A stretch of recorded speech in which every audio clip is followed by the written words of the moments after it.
বিকেলে ঘুরতে যাওয়ার একটা প্ল্যান ছিল, কিন্তু 4টে বাজতে না বাজতেই নামলো ঝমঝমিয়ে বৃষ্টি। কি আর করা যাবে, ফ্রিজটা খুলে দেখলাম একটু পনির পড়ে আছে। তাই ভাবলাম এই বৃষ্টিমুখর দিনে একটু পনিরের রোল বানিয়ে নিই।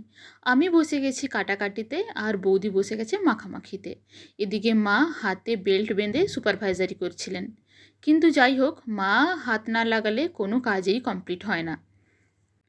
এদিকে আমি পনিরটাকে টুকরো টুকরো করে কেটে নিয়েছিলাম। তারপর ওর মধ্যে দিয়ে দিলাম ধনেপাতা কুচি, 2 চামচের মতো টক দই, আর দিয়ে দিলাম জিরের গুঁড়ো, শুকনো লঙ্কা গুঁড়ো, দিয়ে দিলাম চাট মশলা পরিমাণ মতো, আর দিয়ে দিলাম কাশ্মীরি লঙ্কার গুঁড়ো একটু। এরপর ওর মধ্যে আমি দিয়ে দিলাম গ্রেট করে রাখা আদাটা, গাজর কুচি, পেঁয়াজ কুচি, ক্যাপসিকাম কুচি, আর কাঁচা লঙ্কা কুচি। সব কিছুকে এবার ভালোভাবে মেখে নিয়ে সাইডে রেখে দেবো কিছুক্ষণের জন্য। এদিকে আমি বানিয়ে নেব স্যালাডটা। স্যালাড বানানোর জন্য আমি নিয়ে নিয়েছি শসা কুচি, পেঁয়াজ কুচি, টমেটো কুচি, গাজর কুচি, লঙ্কা কুচি। এবার ওর মধ্যে দিয়ে দেবো আমি স্বাদ মতো বিট লবণ আর কিছুটা পরিমাণ গোলমরিচের গুঁড়ো। তারপর এগুলোকেও আমি একটা সাইডে রেখে দেবো। তাতে করে এর মধ্যে যে জলটা আছে সেই জলটা বেরিয়ে যাবে আর এই স্যালাডটা একদম ঝুরঝুরে হয়ে যাবে। উপর থেকে আমি একটু অল্প পাতিলেবুর রসও দিয়ে দিলাম।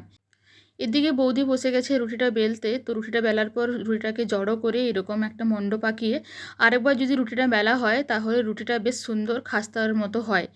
তো রুটিটা বেলা হয়ে গেছে। এরপর একটা ফ্রাইং প্যানে তেল দিয়ে ওর মধ্যে আমি রুটিটা দিয়ে দেবো। তারপর উল্টে পাল্টে 2 সাইডটা ভালোভাবে লাল লাল করে ভেজে নেব।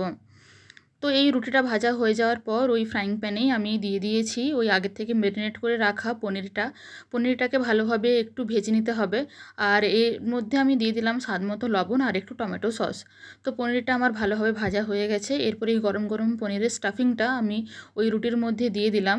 আর ওপর থেকে আমি দিয়ে দিলাম বেশ কিছুটা স্যালাড, আর দিয়ে দিলাম টমেটো সস। আমার কাছে বাড়িতে চিলি সস ছিল না, তাই চিলি সস দেওয়া হয়নি, তবে আমি বেশি করে কাঁচা লঙ্কা দিয়ে দিয়েছিলাম। আর দিয়ে দিলাম একটু পাতিলেবুর রস।